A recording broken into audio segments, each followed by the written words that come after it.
Hello! So when I was first writing Merry Arlan Finding the Air, which is the second Guardian Cadet series book, I went through a copy of Merry Arlan Breaking the Curse that was a little bit damaged. So what had happened was the printing people had cut it off a little bit too high, so the spine was misaligned. And like, it didn't fuss me because I wanted a copy to be able to write notes in anyway, but basically when I was moving house, that book got completely wrecked. Completely unusably wrecked. And I asked over on Instagram whether people would be interested in seeing me make a new annotated copy of Merry Arlan Breaking the Curse, kind of like what I did when I was bringing out Merry Arlan Finding the Air, where I did like a little read with me and I shared fun facts. And most of the fun facts that I shared were things that I'd already pre-annotated in this book. So seeing as I'm going to have to go through and re-annotate, I asked if anybody wanted to see the annotation process. And the answer was yes. So I'm going to do that. I will be doing it for every one of my books. So this one, and the two that aren't on this desk. Which have nothing to do with the Guardian Cadet series, which is why both of these get to be on the desk. So I have my tools. So this one, in case you're interested, in case you're thinking like, Will, you sell signed copies of your books. What makes this one special? You said the last one was a bit funked up. What's the deal? Basically, when I took it to Buy Pride, this got really battered on the butt. Yeah, because I don't want to sell this to someone. I don't want to be there like, pay me £12, have a bunked up book. Like, all the books I send out are in pretty pristine condition. Like, so in case you're interested, this is what I do every time. First is I stretch my spine. So the way you stretch a spine, if you don't know, I found this trick on Instagram or possibly Tumblr, to be honest. But if you don't know, the way you stretch a spine is you take, depending on the size of your book, you can take up to 10 pages at a time. I did this on a 700-page book the other day and I took 10 pages. So you do your first page and then you do your like couple of pages or up to 10 pages. And you basically just flatten it out so you're stretching the glue. And what it does is it makes your spine look really wide. And I'm going to do a comp side by side of this and Merry Arlan Finding the Air because they're about the same number of pages. Not exactly, but pretty much the same number of pages as each other. So it'll be a prime example of what it looks like after the fact. But basically, yeah, you're just stretching it out and like pressing it down.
So that is the difference in the spines. I don't know if you can really see it, but like that looks really chunky now, and it will sort of fall flat again when you like put it on a bookshelf or whatever.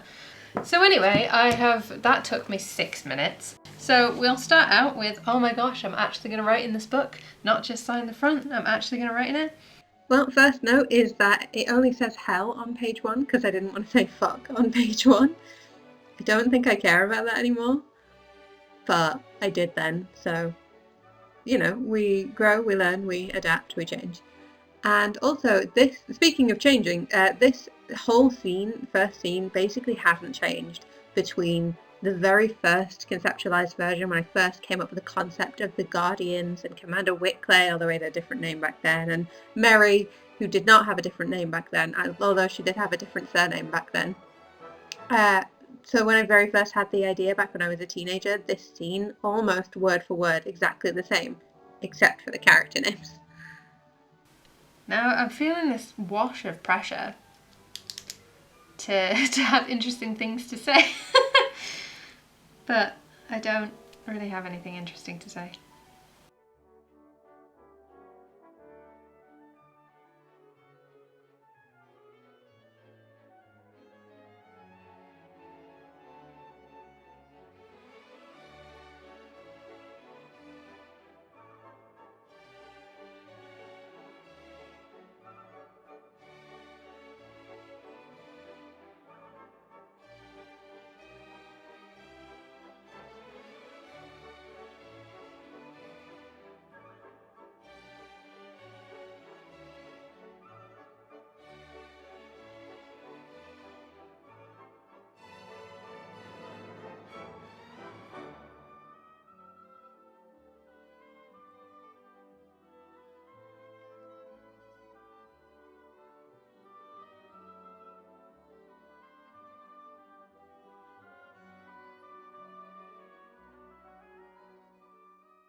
If you're wondering why I'm using purple pen, by the way, it's because I am dyslexic and purple pens are better than, like purple on white or cream paper is better for me to read than black on white, pink, white on cream paper. It's a scotopic sensitivity contrast levels kind of deal.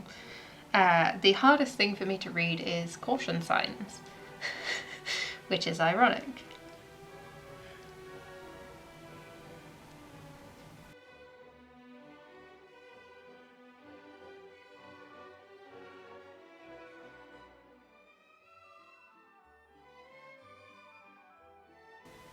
I love how pestery Merry is at this point, and then in book 2 she's just like, I can't pester people, that'd be rude. But it's only because by book 2 she's got people she cares about. She's like, I can't pester people I like, that'd be rude. People I don't care about, that's the them problem. So we love Calic. Calic is our favourite. And here we go, here is another fun fact. The reason there is a green kernel stripe is because my wife's favourite colour is green. So it is typical in my books, if there is someone who is associated with green, they are usually, with some notable exceptions, usually they are a love interest, and that will become more potent in a different book. That is worth remembering, that Commander is red, but I don't need to honestly I don't need to underline the version of this that says that Commander is red, because I have a mug at home that is a Commander mug. I say at home like I'm not at home now. I have the mug that is the Commander mug that I made for my wife, because I did make her a Colonel mug, but then I just used it all the time. And I'll be honest, I also just use the Commander mug as well. It's fine. This is a good scene for promo purposes, so we'll have a little promo panda. A promo panda! Oh, that's cute. Because that's one of the scenes that ended up in my book trailer.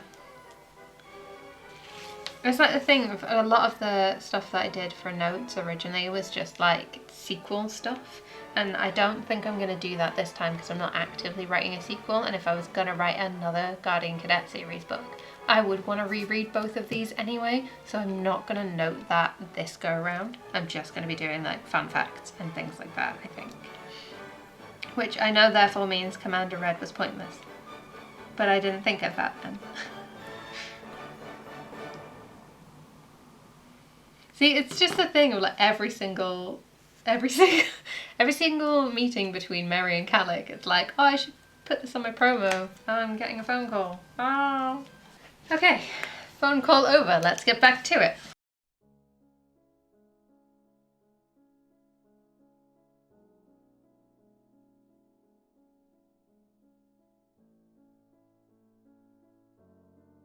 So Calic's comment here about maybe just safety words, but long to say if you're getting choked, was quote verbatim from my wife with the first draft that she read of this, where they just agreed that safety word was going to be their safety word.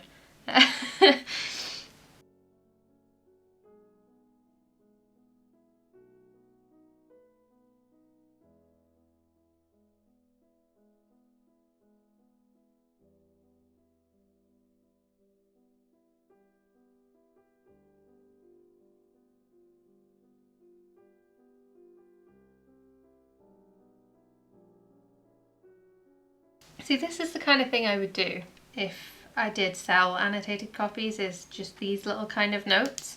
I talked with my wife about whether we should offer them, because I wasn't sure if somebody would want them. I wasn't sure if that was a thing I wanted to be able to offer. I wasn't sure if that was a thing I would be able to offer with the way that my handwriting works. So the way that my handwriting works is, it's a mess. So we'll get to Calic's handwriting later, but basically Calic's handwriting is evocative of mine. Like, it's phrases that I've used to describe my own handwriting. And I think it's the thing of like, I was worried if I did sell an annotated copy whether people would be able to read the notes, and then I talked to my wife about it and she's like, well, maybe I should write the notes, like you tell me what to write and I'll I'll do the actual annotations. And I was like, that's a cute idea, but that feels like a lot of effort to put in. Like it's 2 people's worth of work instead of 1 person's worth of work. And all that kind of stuff. And then I asked on Instagram and none of you wanted it anyway. So it's like, oh well, all of these hypotheticals. If you stumble across this video 5 years from now and you're thinking, God, I'd kill for an annotated copy of Merry Arlan Breaking the Curse. I mean, killing is a bit strong, but like, I'd give a lot for that. If a lot is a lot of money, just message me and we'll see what we can do. Just because, you know, I want to keep this business going. If you feel like spending 360 odd quid to try and get me some more ISBNs so I can actually keep publishing books, because that's what I need right now, because I've only got 2 left, then do hit me up. Let me know if you'd like to be my book sugar daddy. That would be great. I will annotate the fuck out of any of the books of mine that you choose. Only my books, but I will annotate the fuck out of any of them that you choose.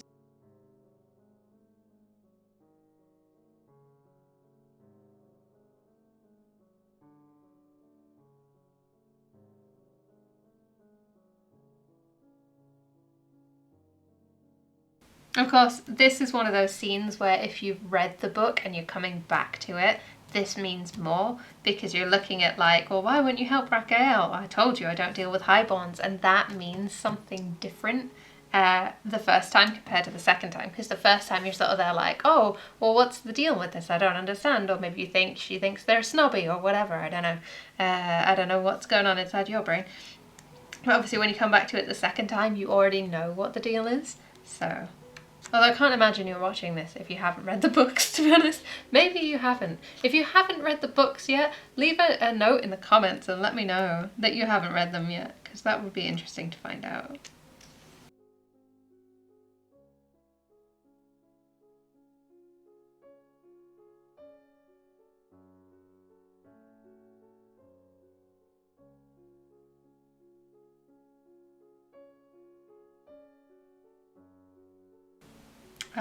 The introduction of Llywelyn Fawkes, my mum's favourite character. We'll put that in there.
Oh, I love this bit. This bit has made every person ever, like, everyone who's ever read this in front of me has laughed here. So, I'm gonna write that down.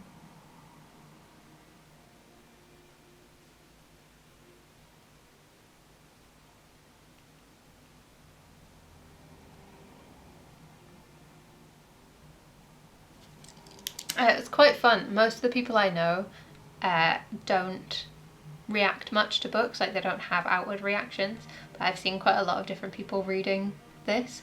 Whether they knew I knew they were reading it or not is kind of a different thing. So like I've seen people reading it on e-readers, and I didn't know what they were reading and just knew they were reading a book, and then they laughed and I was like, oh, what's funny? And they're like, oh, judging by the care she took in her appearance, if the curse is any good, it turned her into an ugly end table at that, just to make everything worse. And yeah, it's a thing. It makes people laugh. Apparently I can do that. Like, apparently. That's a thing that happens with my books, at least for people who I know and get on with, who have my kind of sense of humour.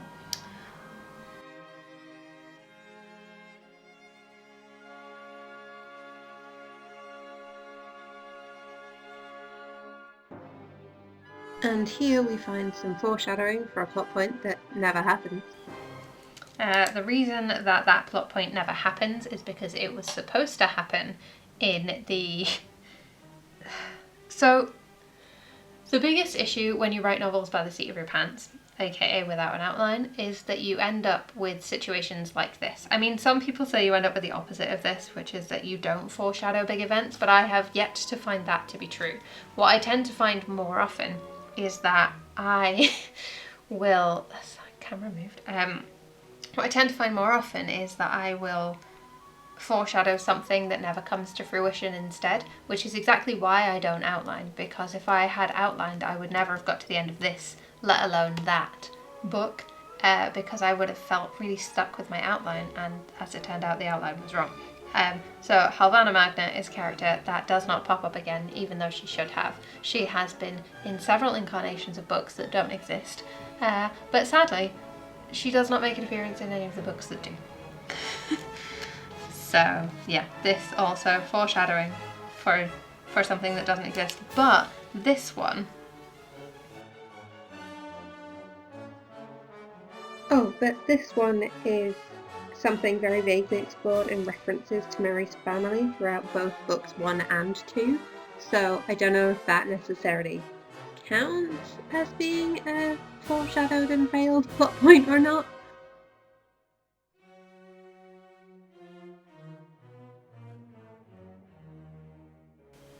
Oh yeah, this one. I almost forgot about that. We do. We do get to find out Calic's first name by the end of book 2.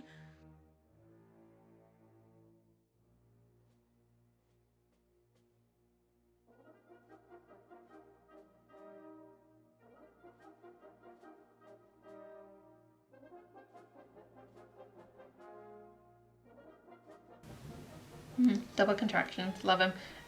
This is exactly entirely what created the I Trust You're Merry story on nopoodles.wordpress.com. It's this page 25, the start of chapter 3. There's one line where it's not like I wouldn't have helped if you had been here. But yeah.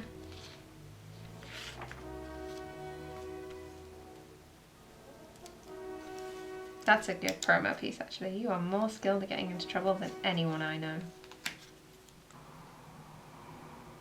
Oh yeah, here's a fun one. Where's the description of the door? This.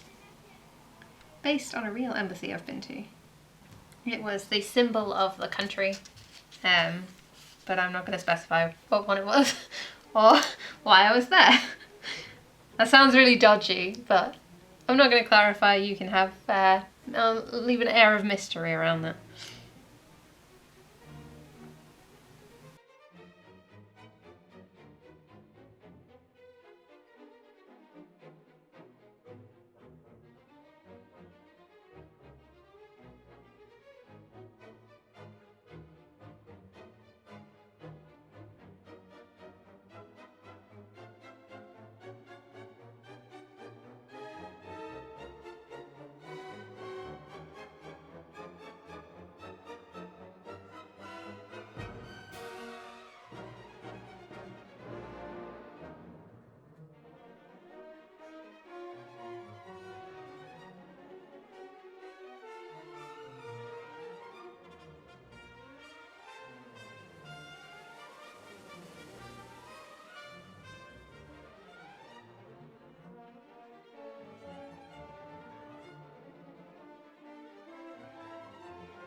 Oh! Oh, I've only just realised this pops up in book 2 as well.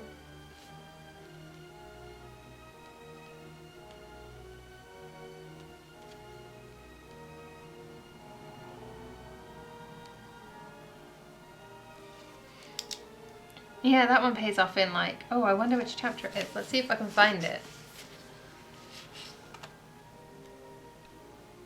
Aha, in chapter 21. There we go. Chapter 21, that pays off. Of book 2.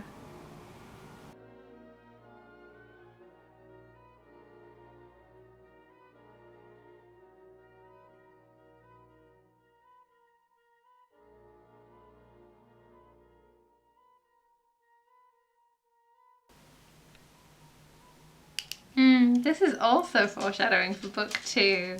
Or like referenced in book 2.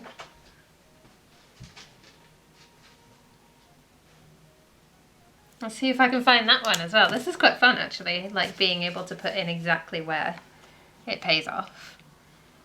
Shoot, I have no idea. I think it's before that. Before that. No, after that? No, before that.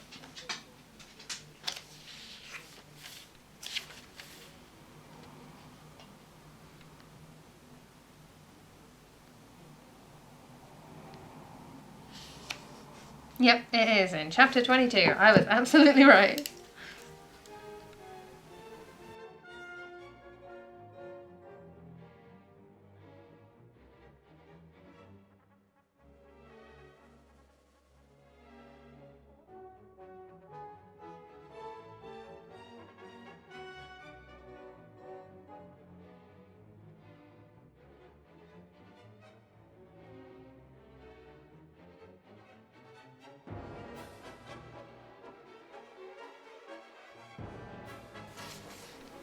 I also originally had no idea what the curse was doing to Raquel. It's very much like the curse was the MacGuffin to get Merry to go for the MacGuffin to put her in the line of fire for the people that she's supposed to be meeting in the next chapter. And it was literally that. It was literally the thing of I was looking for just like logical plot reasons, and then I was there like, do I need to know what the curse is doing to Raquel? And originally I was just there like, nah, it's probably not important. And then I changed my mind and I was like, no, it's important to figure it out, because otherwise it's like, okay, well, this is very vague. But there's also this moment, which again pays off in book 2. Gosh, I am good at this.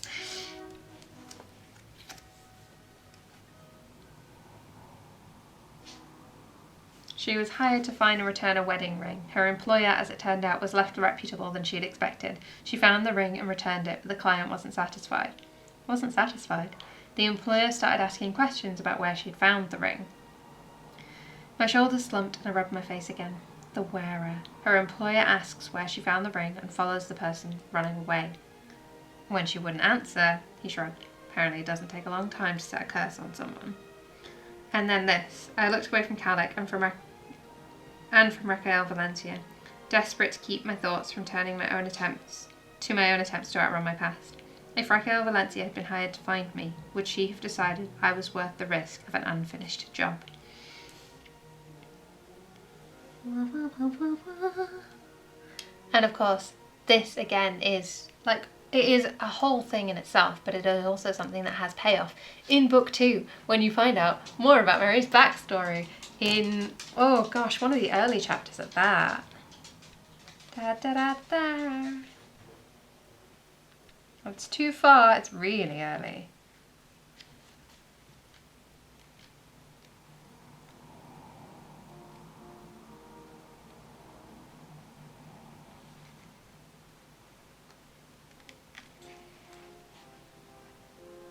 Yeah, chapter 5.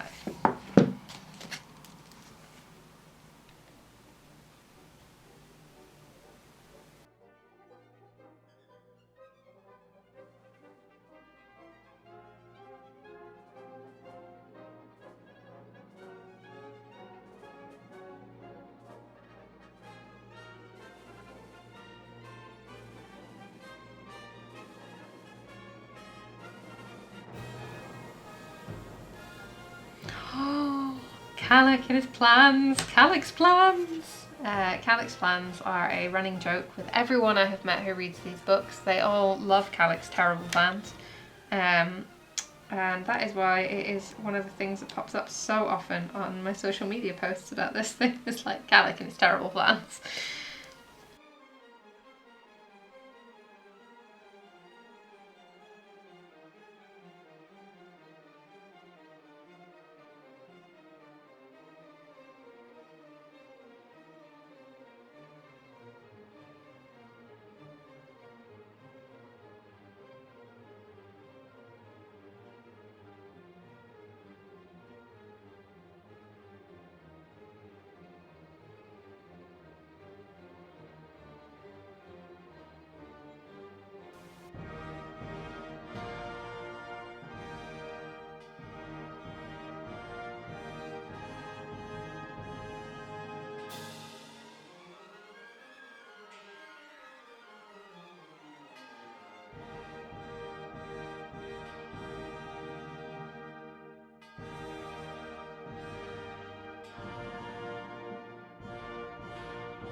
Also, another one of the things that took me for freaking ever to figure out what it looked like was the amulet of the Dragon Lord. I was there like, is it a dragon?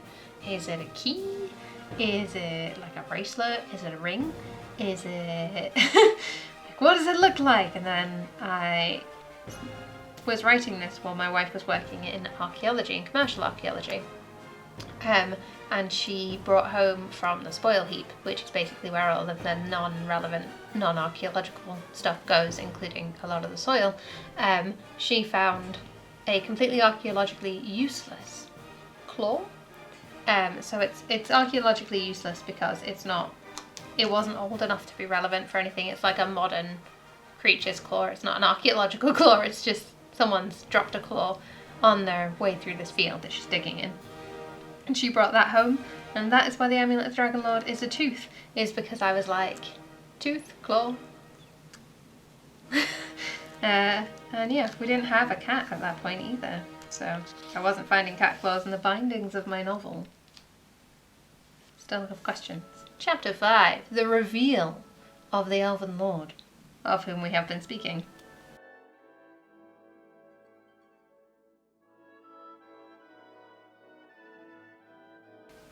That is a fun contrast point with the way that Calic encourages us to look up. So, as its force compared to Calic's gentle, loving touches, it's nice. Also, I love having villains do that. I think it's really like, I just love the aesthetic of it.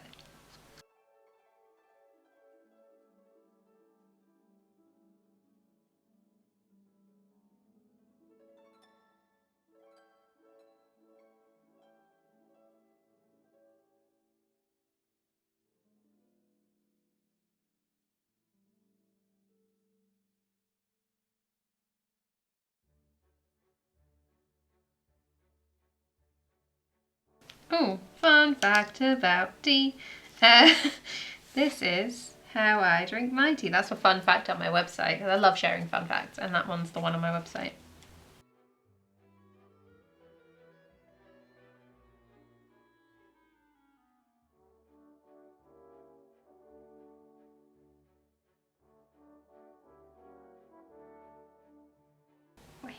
There's a lot of my wife in these books. I mean, there's a lot of my wife in all of the books I've ever written, because she is a huge part of my life and has been for 10 years. Thank you. Come here. What's wrong? What's wrong? Oh, Chunky, come here. What's wrong? Okay, so it's going to be much harder with a chunk, but look, ears. Oh look, ears. But we can make it work, we can make it work.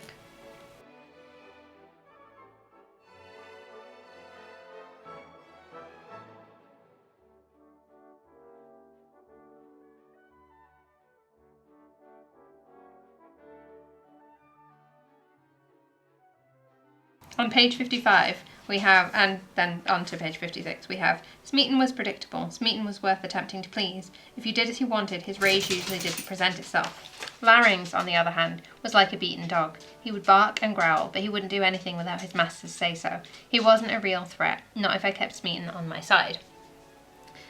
And then later she talks about Larynx's kind of unpredictability, and that was all going to come to fruition, or rather that was a large part of what I was basing the potential of Larynx having his own book on.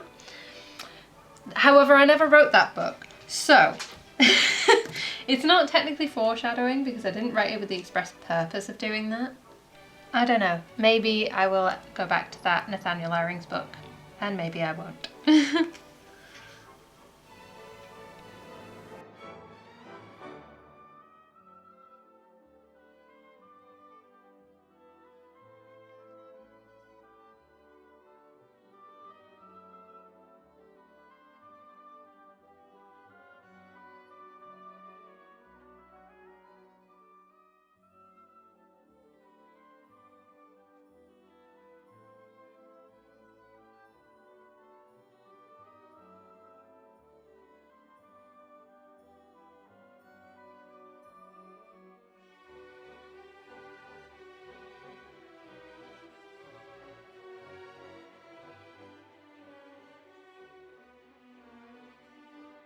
I think this is a really wonderful start for a chapter. For chapter 7, is, as it turned out, Elven prisoners did keep their cell lights on all the time. Is because obviously that's been referenced before, and I love that it's just got this little payoff here.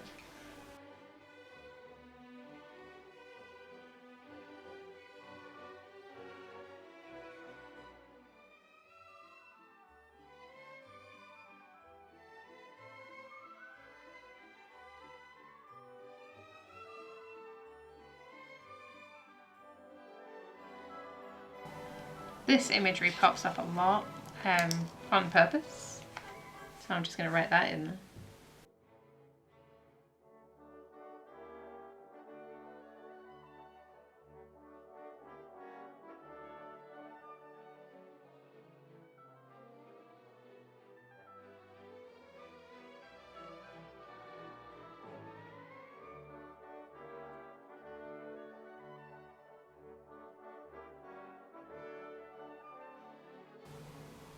I quite like this bit as well. I decided he would have to wait forever. I told myself I didn't care what he did, because it's one of those things where a lot of the time you'll get, like, the writing advice is don't do that.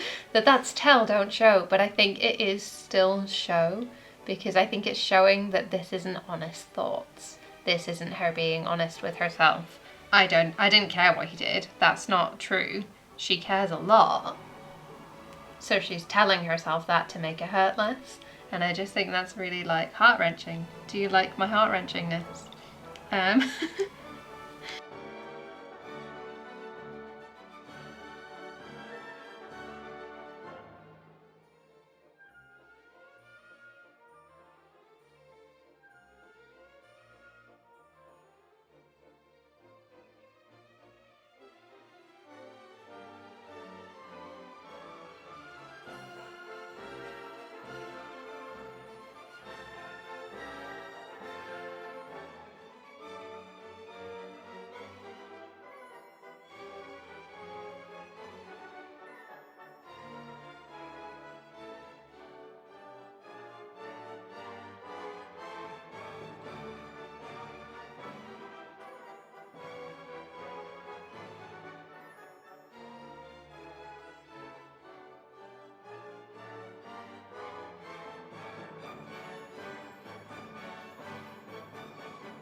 I also love these kinds of situations. So, if you didn't know, I'm dyslexic. Woo! I don't know why I had to add the woo, but I did. Anyway, if you didn't know, I'm dyslexic, and one of the things that my dyslexia does is makes me very interested. I don't know if that's a dyslexia. One of the things that's come out of learning about dyslexia and like going out of my way to find out more about it is there's intrinsic interest in how many different ways you can hear a thing or how many different meanings a simple phrase can have. So in this, it's the what do you mean? And Larynx takes it as a what do you mean, not what is that? So I'm right, this is what you want it. And Mary's like, no, not what do you mean rather than what is that? What do you mean as in, what are you babbling about? And it's like, those are two very different meanings, but both could be an accurate extrapolation from a simple phrase. And I think A, that's why it takes me so fucking long to say anything ever. Just immediately failed at my no swearing pact. And B, it also is one of the things that I find fascinating because it's that thing of like how much could you miscommunicate with someone just from a simple phrase that you think you're being clear with and they think you're being clear with but you're not actually being clear with. And they do that in I haven't read the book, but they do that reference to that in Good Omens as well, in the Prime/BBC TV series of Good Omens, where they share a wink and the wink means different things to each of them. And yeah, just I felt very validated by seeing that happen. So yeah, anyway.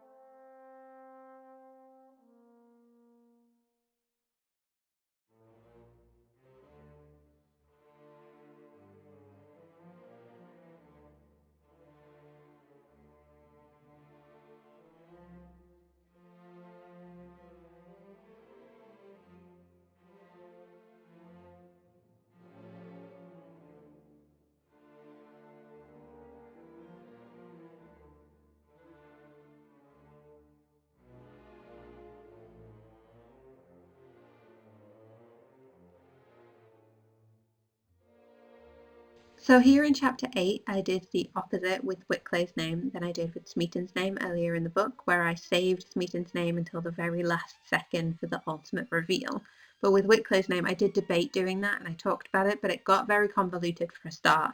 And for a second point, I felt like it had more impact to have Merry be there like, that sounds like Commander Wickley. I must be going insane, because there's no way that Commander Wickley would break into the Elven Embassy to rescue me and thorn in his side, and then you go out and you're like, well, hey, look who it is. And the reveal is that, yeah, no, you're not mishearing things. That is, in fact, Commander Wickley.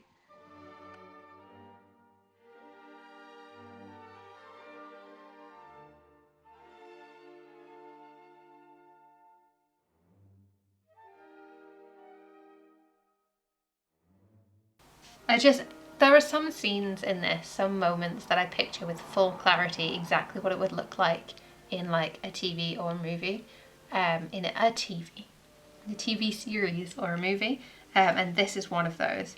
Wickley and Raquel stared ashen-faced through the translucent wards. The gate was still open in Raquel Valencia's hand. And that is just such a quintessentially cinematic moment, I think, that it's one of those ones I can literally picture it in precise and perfect detail.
I love as well that this is like the first time you get her full name, where it's not like Miss Arlan, Merry, Meredith. Like the first time you get her full name put all together in a formal setting is she is Meredith Smeaton, and it's not like the front of the book says Merry Arlan. What's happening here? It's like, I just think that's really great, because I know that you, like I said in the very beginning, that she adopted Arlan as a surname.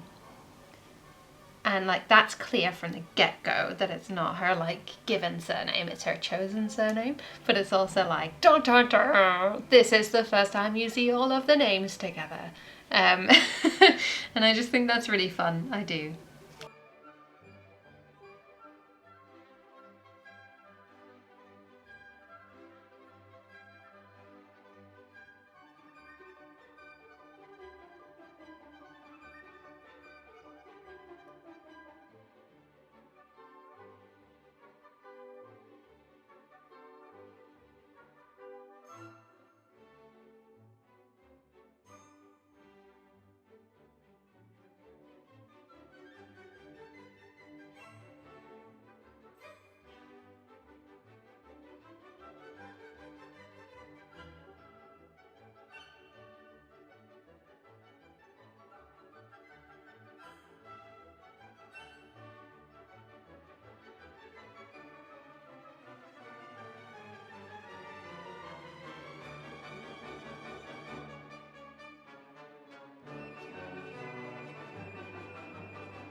Guardians are expected to turn up to debriefing sessions after a mission. Or perhaps if I was a Guardian, I would have known that.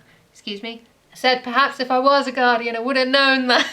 Just like, I'm saying it under my breath, and then he's like, I heard that. And she's like, do you know what? I stand by what I said.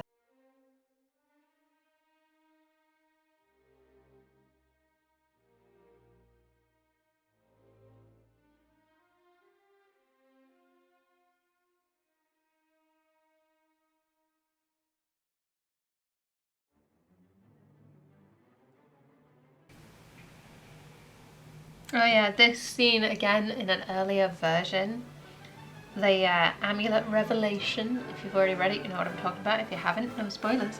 Except for when we get to that point. But the big amulet revelation was originally here, and I was like, nah, make it later.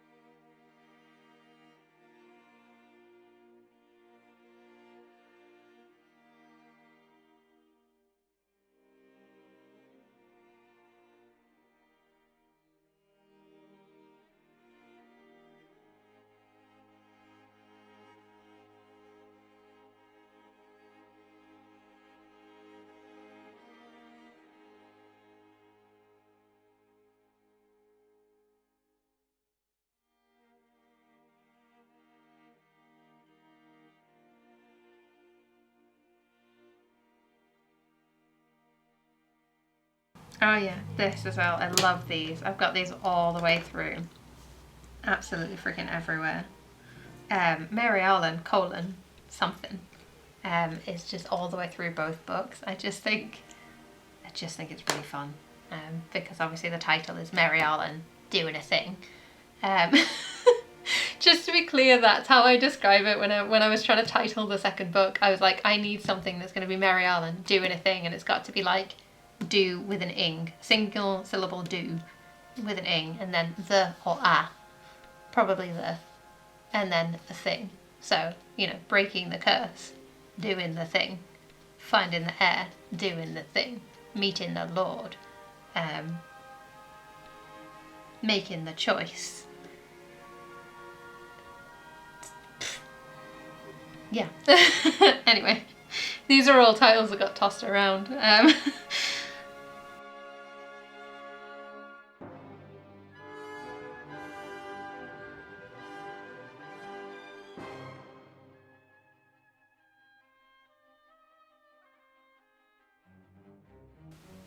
I think this is really nice as well, the fact that Calix are like, there are currently no sensitives registered within the Guardian ranks, and obviously what happens.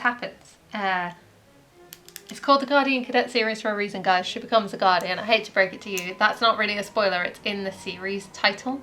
But she does become a Guardian. And it's more a question of how, not if. And then obviously that changes that fact. So, oh, hello. You're under the desk. Oh, that's so cute. I was just wiggling my feet with excitement and found something fluffy. It's the dog. That could have been really scary, but I have a dog, so. And yeah, and then I offered to sponsor her guardianship petition. So it's like literally right there.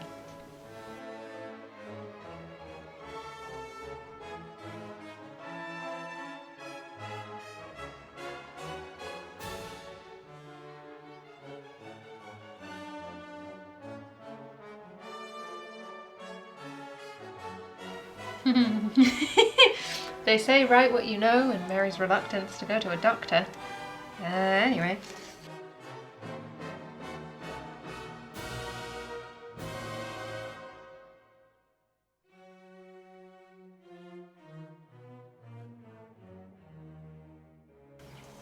This was one of those moments where I didn't realise until after I'd published the book, that when I said lousy with magic, there are two ways to read that, because there's two versions of lousy. There's lousy like not very good with, and there's lousy like has so much of it, it's unbelievable.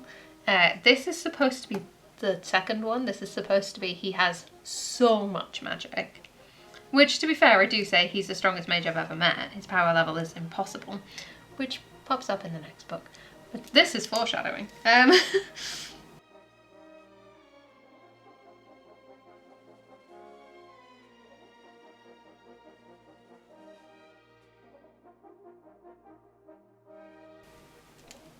This is also foreshadowing.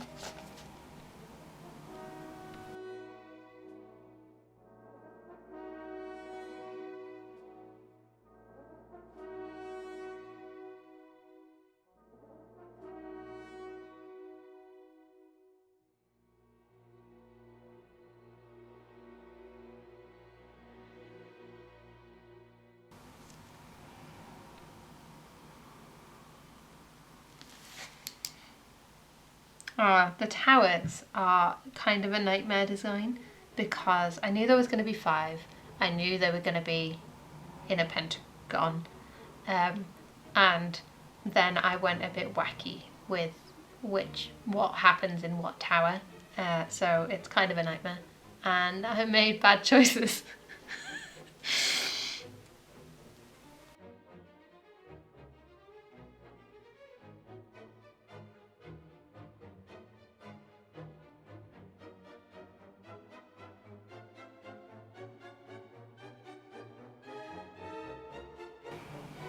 That is flirtation moment number 1 from Colonel Calic.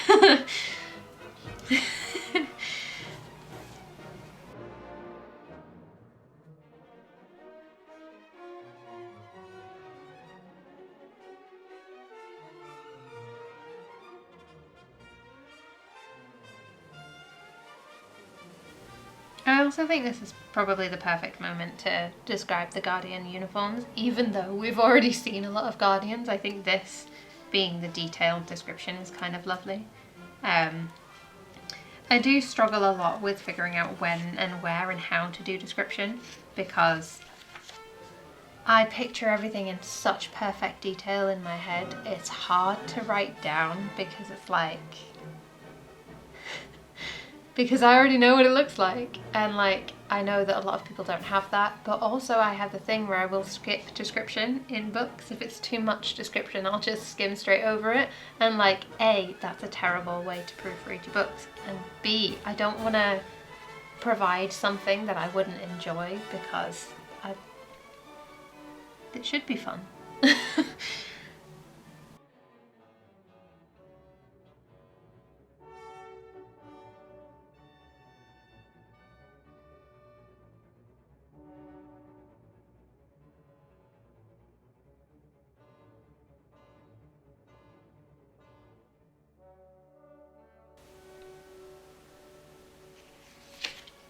Oh, we love Al. I love Al. Al is my Easter egg character. So I have in all of my fantasy books, I have this one specific Easter egg thing that I do, and I am waiting to see if anyone ever will be able to put it together, because I think it's probably too vague. Honestly, I think it's too vague. I don't think anyone ever will. But Al is the Easter egg. So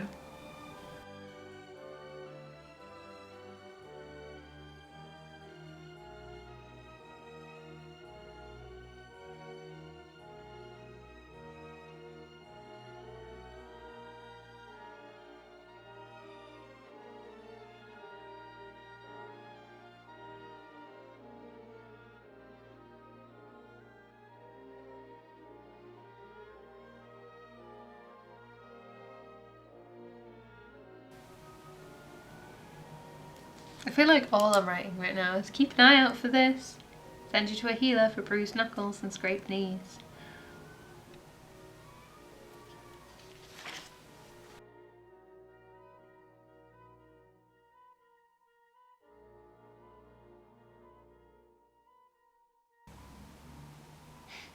I don't know the rules of making friends. That's another one of those kind of write what you know moments. Came a bit shaky there, didn't it? I wonder why. Oh yeah, that pops up again. So originally I didn't have this, like I just wanted to put in the would you come rescue me if I got kidnapped for foreshadowing reasons. But then it's like this fucking song that I very badly wrote pops back up again and again, and it's like, I will warn you now, if you ever write, like imagine I'm looking directly into your face right now because I'm not moving the camera, but if you ever write a book, I will warn you now, do not write a shitty poem thinking this isn't going to be important or relevant later, because it will be. And maybe you like this, and I'd love to know if you think this is good, because I really cobbled this together. I don't like it very much. Personally, I don't think it's very good. I'm not a poet. I don't write poetry. And I just wanted something that sounded enough like a song to throw in there. And then it kept popping up over and over again, and I was like, why am I doing this to myself? But anyway, this is foreshadowing.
Ah!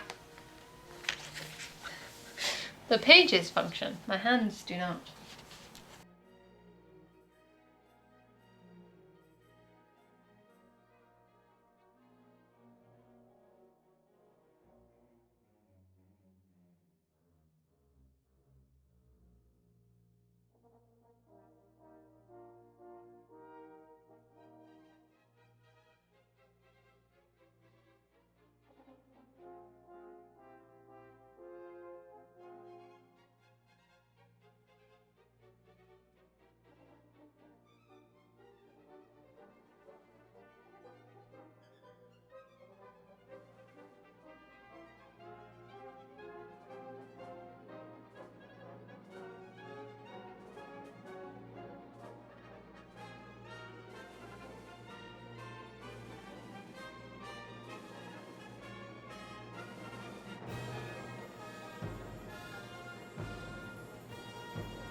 That is a quintessential Lior moment. They're like, is that safe? Probably not. Let's do another one.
I really like this as well, like this in, what chapter are we in now? Chapter 14, page 129 through to 131. We get Mary's first nightmare, traumatic nightmare from the experience in the elven cells. And I think it's really cool because she instinctively and completely without realising that's what she's doing, seeks out Calic. And it's like, these are the seeds of romance.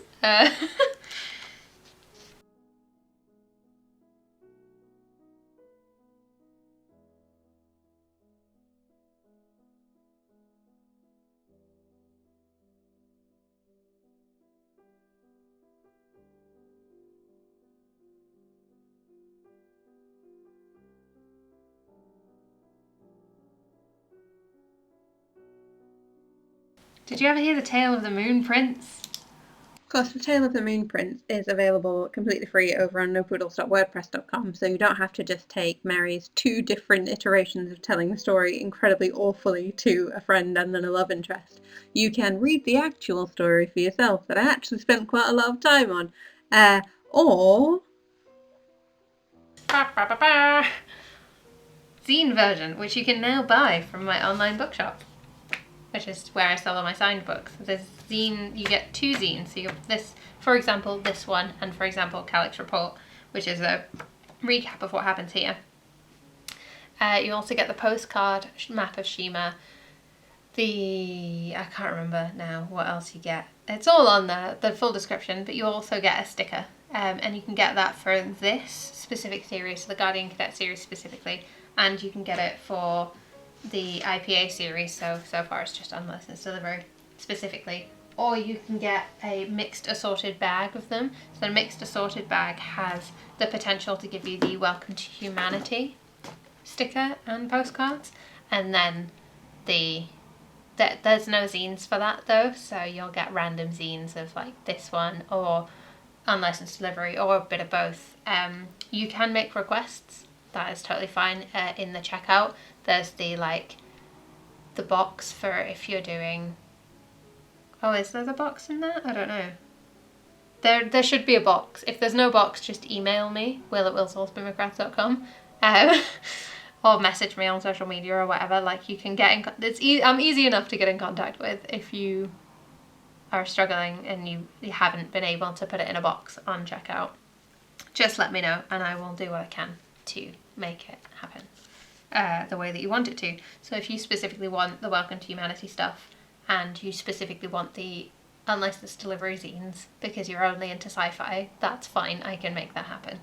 If you want to drop a zine and get the special, more expensive because it's longer, more explicit pirate short story zine for a project that isn't out yet, you can also request that. But that one is more expensive, so you will have to drop another zine for that. You'll only get the 1 zine and the postcards for that. Anyway, and also there are no pirate stickers yet. Yet being the operative word.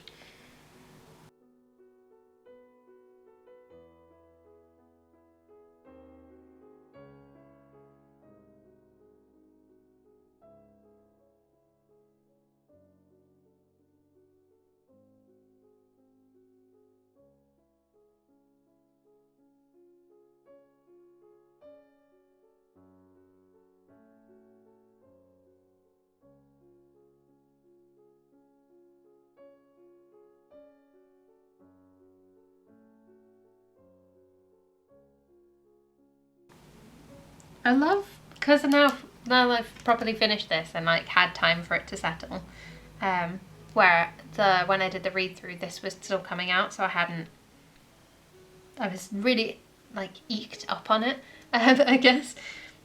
But having had time for this to settle a bit more, I'm looking at all of these things and going, oh yeah, that's foreshadowing that I didn't know I was putting in.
Oh, what chapter are we on? Is it 19? I don't know why I have to look that up every time. I know it's chapter 19, I say it enough. Chapter 19, chapter 19. I'm just gonna put a little love heart here because it's well worth some love hearts.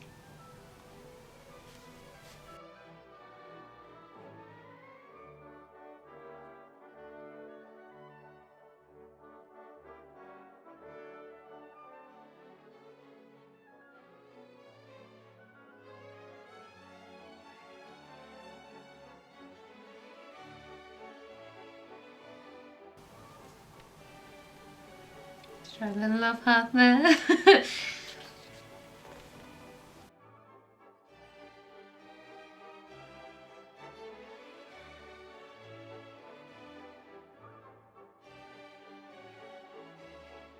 This is the most popular quote I have so far for the entire Guardian Cadet series. And albeit I did pick it out to put on Instagram, so it's not like an organically popular quote. But sometimes at night I like to look up like this. The moon seems so much smaller. It makes everything else seem smaller too. More manageable. And then of course I break the moment with, not that I get much chance to stare up at the moon these days. Because, you know, I never really thought about it, I admitted. Moon stories belonged to goblins, and while my great aunt had told them to me, and while I'd apparently held on to the knowledge, Helen Smeaton didn't appreciate my attempts to celebrate. After a while, I'd stopped trying. I expect nothing less from someone as focused as you. I think part of it's from spending so much of my childhood and adolescence with nothing to occupy my time. All the opportunities I have now, all the options, I just want to grab them and do them as fast as possible and grab the next thing. This is just like prime quotable scene, I think. This is my treatise about apologies though. Doing things you regret. If I can do something to fix it, I do that. Apologise, correct my behaviour, give an explanation, and hope the other parties accept that sometimes there's a reason you did something and you can't always change it or promise to behave differently in the future. I'm a guardian first and everything else comes after, which means sometimes I behave in a way that emotionally hurts the people I care about. But I made the choice to be a guardian first, and if they can't accept that, there's nothing I can do about it. And if I can't do anything to fix my regret, I try to let it go. It's not always about finding positives. Sometimes it's about accepting the things that have happened one way and trying to move on. And I think that's a really beautiful sentiment. Like, I still do. I know that's like, it's my treatise, but I think it's nice. Because I think it's the thing of a lot of the time we have these ideas about apologies and these ideas about correcting behaviour, and if you've wronged someone you should do everything you can to solve their issue. But ultimately, if it's something you know you can't change, then eventually it's like there's a balance to be found here between I'll do everything to make you comfortable and you do everything to make me comfortable, where it's everybody has to do everything they can. But ultimately, at a certain point, there are things that you cannot do, you know? Like, if you're standing on the other side of hot coals, you can't ask me to walk over them. That's not reasonable, that's not fair. And I wouldn't ask you to either. We'll just have to find some other way around or accept that that is the situation and we will not be able to be together.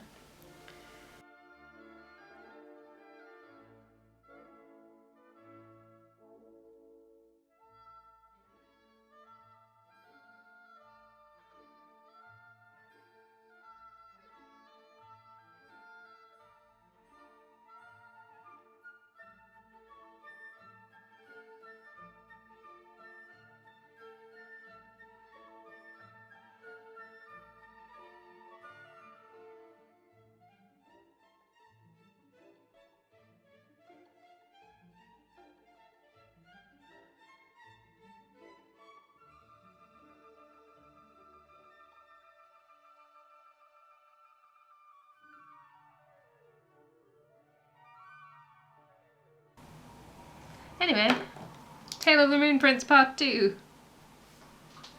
It is still told better on nopoodles.wordpress.com. Because Mary is a terrible storyteller.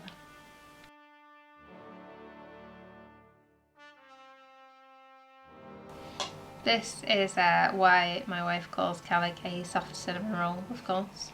Well, part of why. The other part is, of course, he's always a soft cinnamon roll. But the thought of someone coming to rescue me is very appealing for a man who always has to have the solution to every problem.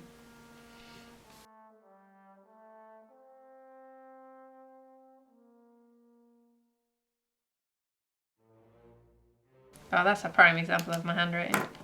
For sure. Anyway.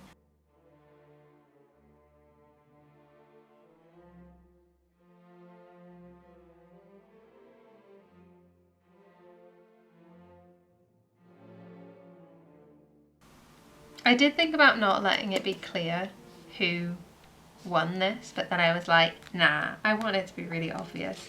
So that when we get to chapter 21, it's like really, really clear what happened. And it's that thing of I wanted it to be the case that Gregorio had to win against Merry because obviously she's been teaching him, and it's that student surpasses the master moment where if this was Gregorio's book instead, that would be such a like poignant moment. And I thought, you know what, let's let him be a protagonist for a change. Yep. This Tower 5 in the ballroom is based on my high school. That's a fun fact for you.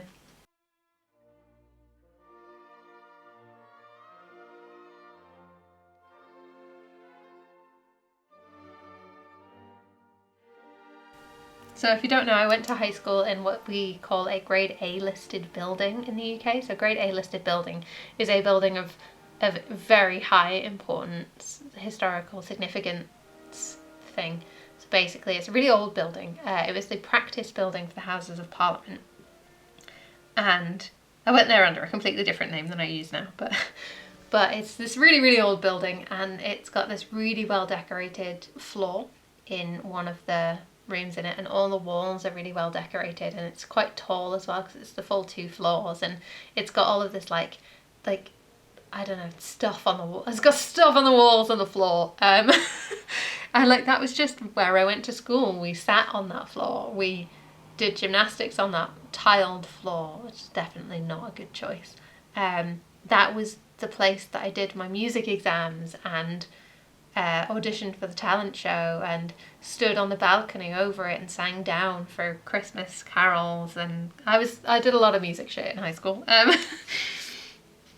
But yeah, it's all based on that.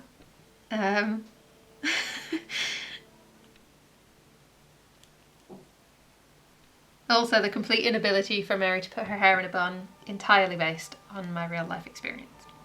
I can do it now that I know how to take care of curly hair, but back when I didn't know how to take care of curly hair, putting my hair in a bun was a literal nightmare because I couldn't get it to stick to itself, but I also couldn't get it to go in like a glossy sleek situation. So I ended up, had a friend who taught me how to put a plait into a bun, and I ended up using that for years because it was the only way I could get it all to stay, and even then it took about a boatload of curb grips. But now it's just like now I'm just like, yeah, no, I can do that now, it's fine.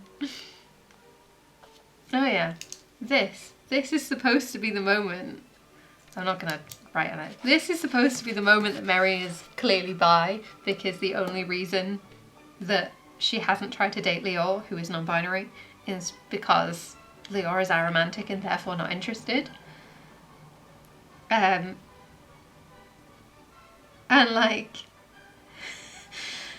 apparently that wasn't clear enough, and that is totally my bad, but I'm also there like, oh my gosh, the invisibility of bisexuality. Like, when I talk to people about my partner and they find out she's a woman, they're like, oh, so what sexuality does that make you? And I'm like, I hate to break it to you guys, but you're not going to be able to pick an assigned gender at birth or a gender I align with more based on the fact that I am a bisexual person. I am bi.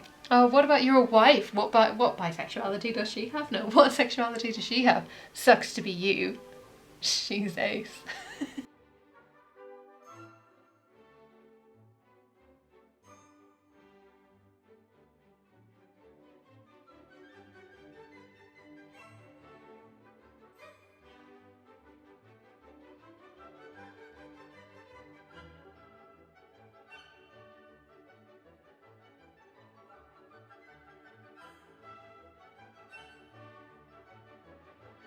This was supposed to be the moment that made it clear that Merry is a bi character, because the only thing standing between her and having tried to date Leo is the fact that Leo's not interested in dating anyone because of Sarah aromanticism.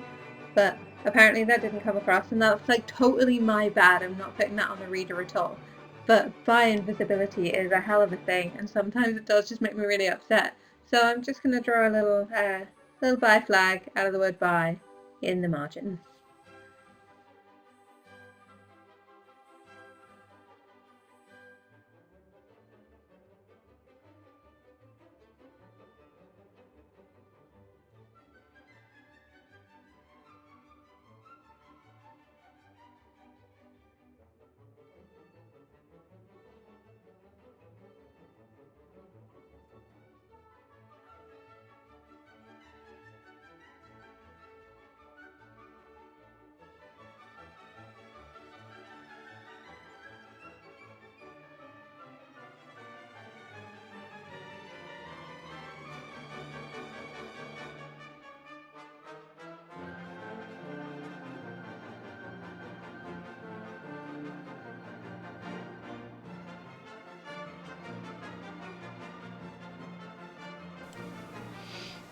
Oh, this was the page 198 was the page where my wife, who again never reacts when reading books, went slammed it closed, put it down on the desk in front of me or on the sofa next to me or wherever we were. She slammed it down is the point. And was there like, I hate you, and stalked away. I would like to point out that the interrupted kiss is one of her favourite tropes. Which is part of the reason I put it in there. But, you know, maybe I should write that down. Yeah, we'll write that down.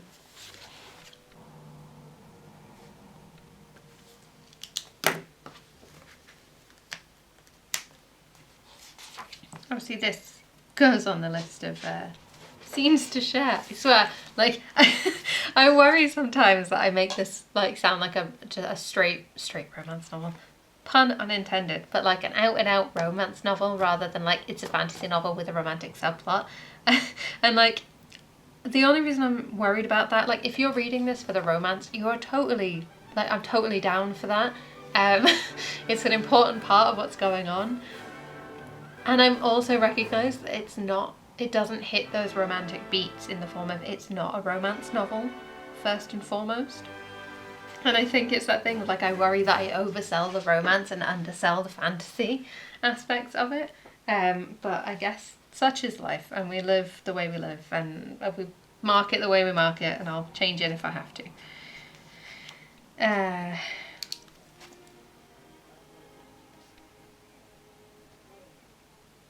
I'll just put shit goes down on chapter 22 so I can remember where it is every time.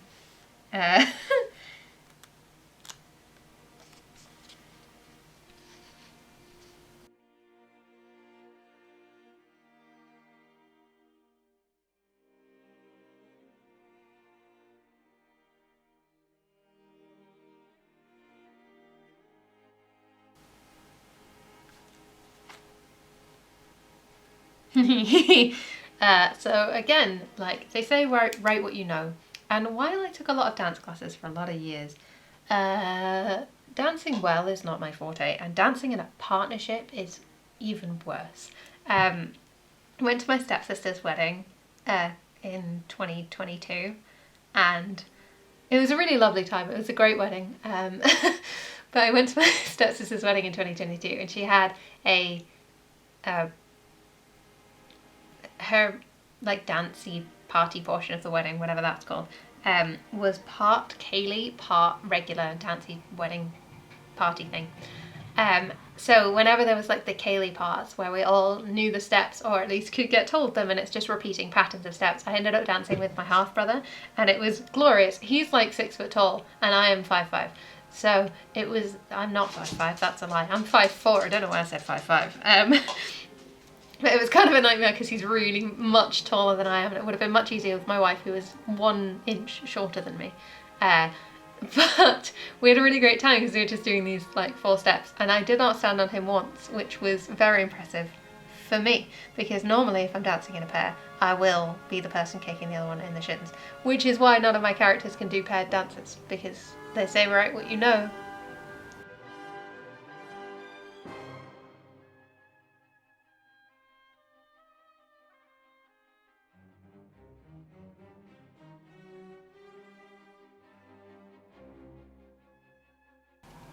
Oh, I love this scene as well.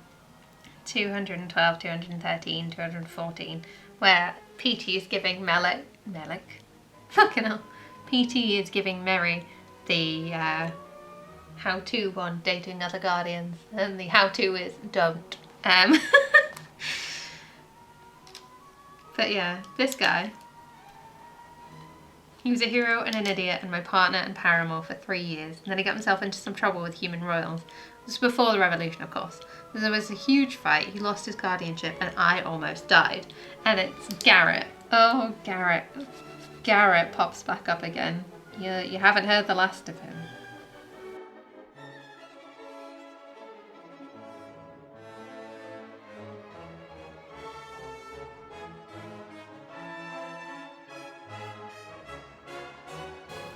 Charm. What is it? Making people like you? Fundamentally lying.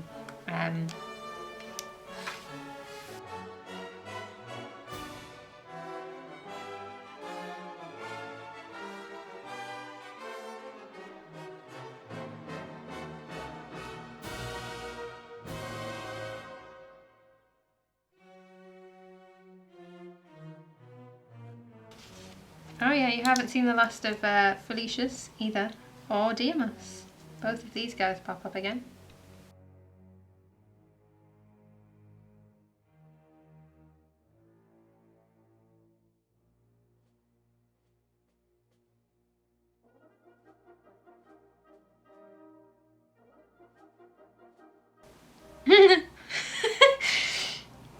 I'm here because I found out my friend was hurt, and because as a guardian colonel they couldn't kick me out when visiting hours were over. I'm here because I knew you would want to leave as soon as you woke up, and I didn't want you falling unconscious on your way home with nobody around to catch you. I'm fine. Calic didn't respond, and to his credit, he also didn't comment when we reached a dead end and had to turn around, passing the door to the room I'd woken up in.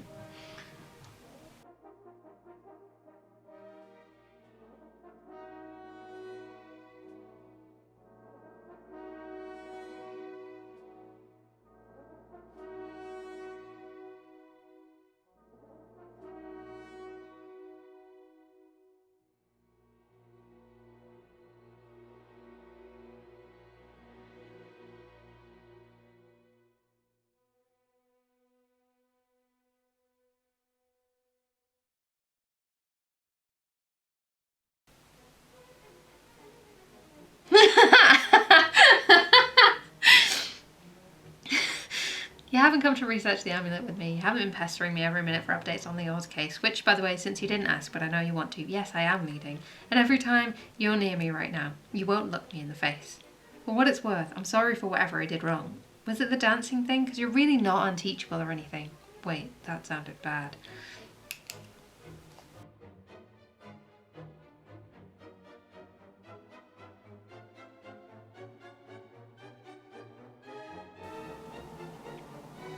I think it's really fun as well, because like we're quite far through the novel before you find out how magic works. And like it's not vital that you figure it out really early on. Like if it was, I would have included it earlier. This is very much for people who are like, I want to know how this works though. This is included just for you guys.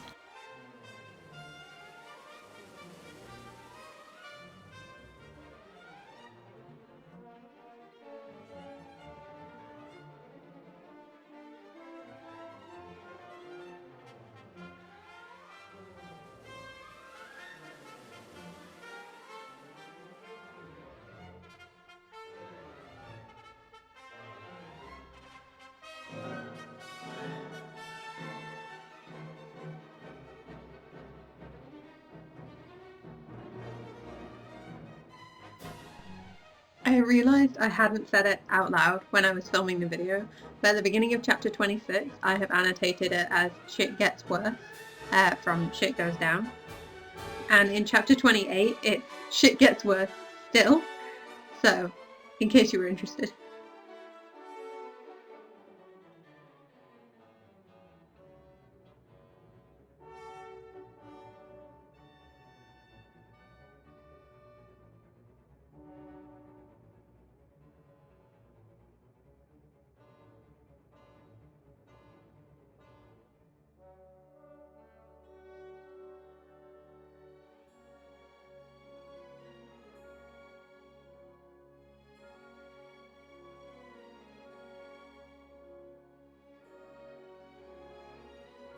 Maybe I would have gone to Wickley, provided I wasn't climbing out of my bedroom window and heading to JoJo's Club instead.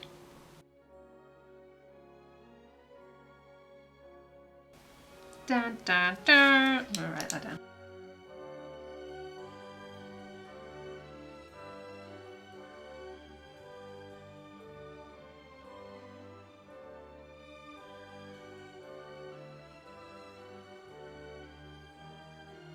And it's the return of Calic's bad plan.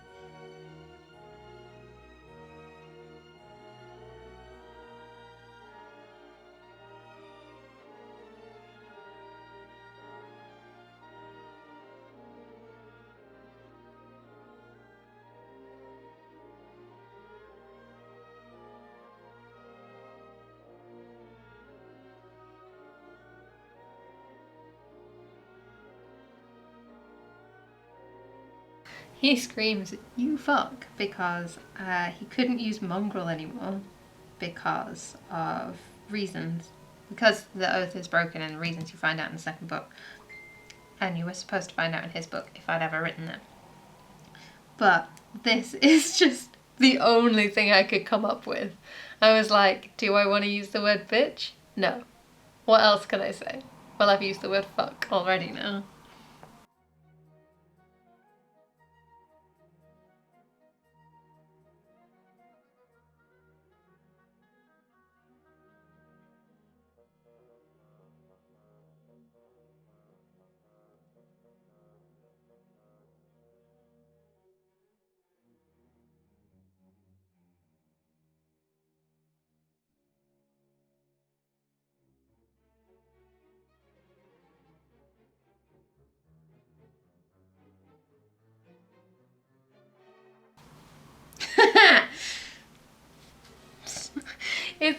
I think it's the thing of this is a really tense and dramatic moment, but then you also get lines like, "What am I supposed to tell your mama? Oh, sorry, Jojo, I'm the reason your child was kidnapped, tortured, and killed, but since I basically told the commander of the Guardians to go fuck himself, can I have my old job back anyway? How well do you think she's going to take that? Because I think she's going to take it about as well as you would take me saying I'm going to make your new best friend, which I'm telling you now is never going to happen."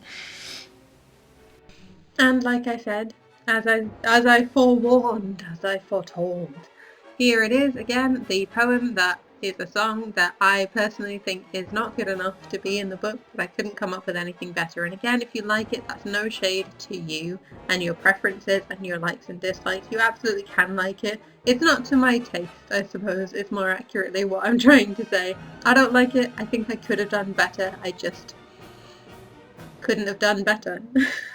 And like what hits me the most about it in a lot of ways is the fact that this pops up again in a really dramatic moment, and it feels like it should be more poignant, like it should be a better poem, a better song.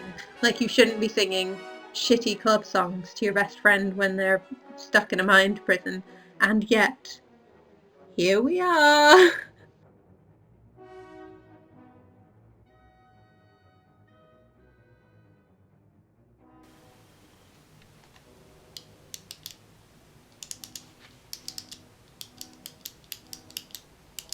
Originally, these ones, the Graduate G. Valencia, Max L. Folks, Colonel E. Calic, Cadet M. Arlan, they were all going to be full names except for Calic, and then I was there like, hang on a minute, that looks a bit funky, doesn't it? So I didn't do that in the end.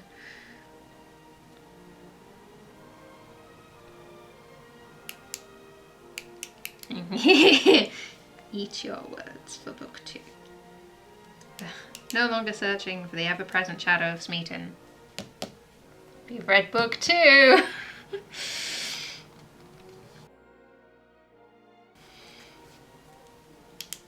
feel like this again is one of those gloriously heartfelt moments that should have a love heart by it.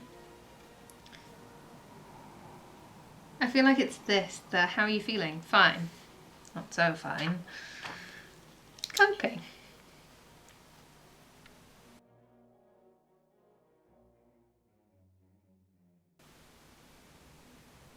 Mary, no!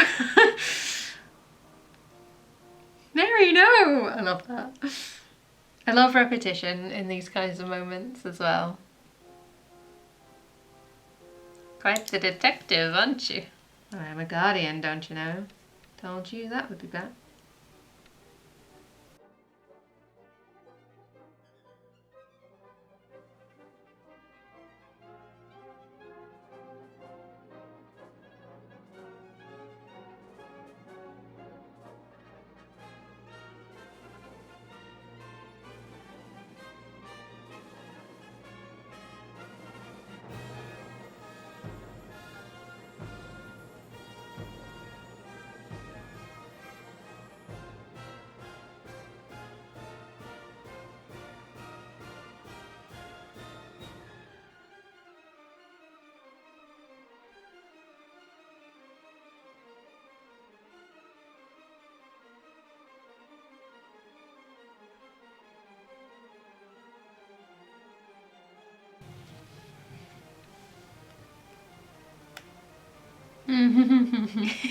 Excuse me, are you using that chair? Excuse me, are you... Calic? Well, yes, I am Calic. That one's fun as well.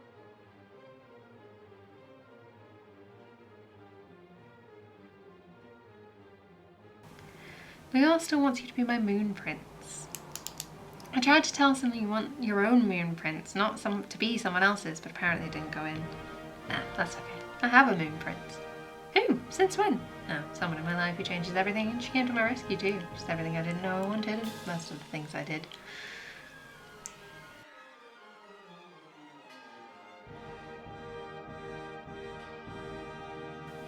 I used to think I wanted the same kind of partner as John. I thought we had similar tastes in romantic partners, except John is straight and I am decidedly not. Again, I thought this was enough to make it clear, but just in case it's not, bye. He's bye. He's bye bye bye. Bye. I'm not good at making time for people. You'll always have time for me. Yes, Mary, that's my point. See, I was gonna have that be like the last thing between Mary and Calic for the book. I was gonna. And then I was like, no.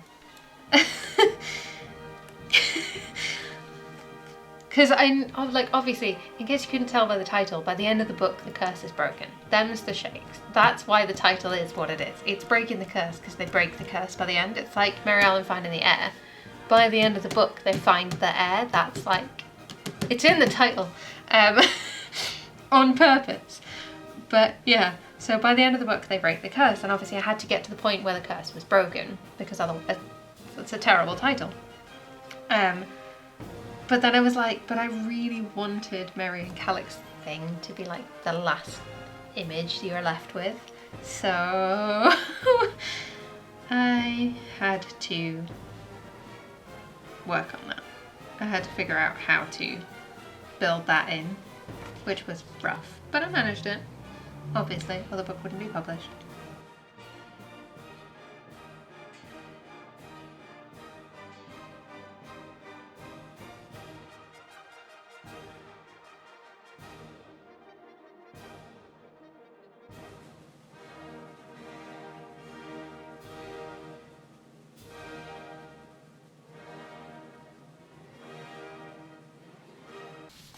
Oh no, it's book 2.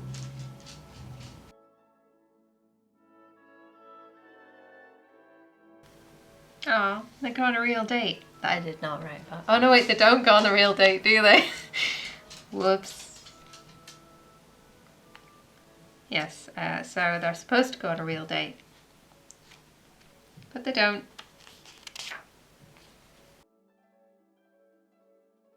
This is definitely like 100%. This is just that feeling of like I was bullied all through school, and this is just wish fulfillment.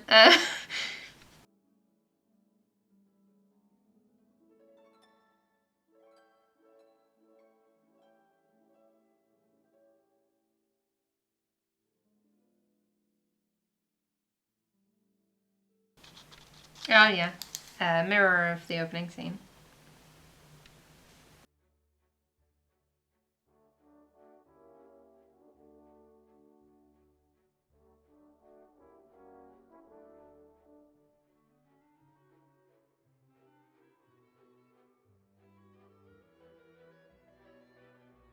But yeah, then we have, you know, if you didn't want to go, you could have just said so. You didn't need to go to this kind of extreme. And I didn't want to go.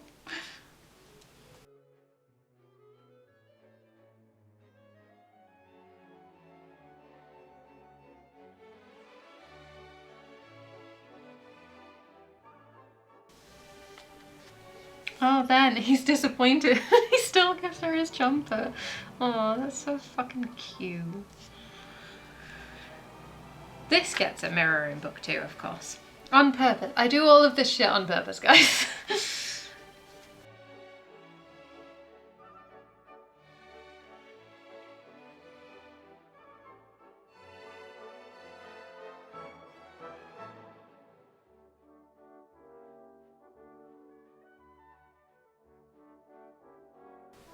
I'm glad you see me trying to persuade you not to do this as the sensible option. But if you'd asked me to trust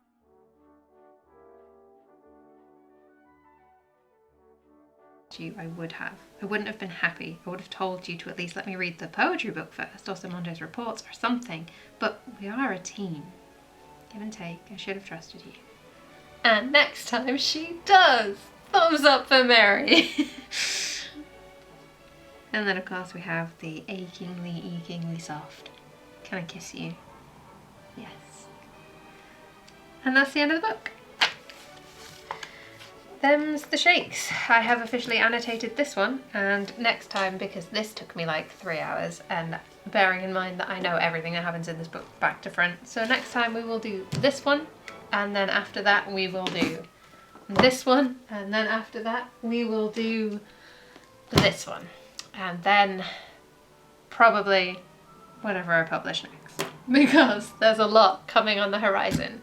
So if you want to stay up to date with what's going on, you can subscribe right here on YouTube, or for more accurate and up-to-date info, sign up to my mailing list, or follow me on nopoodles.wordpress.com, where I share short stories pretty much every single week, or even just follow me on regular social media, and I will see you. Why is that one different?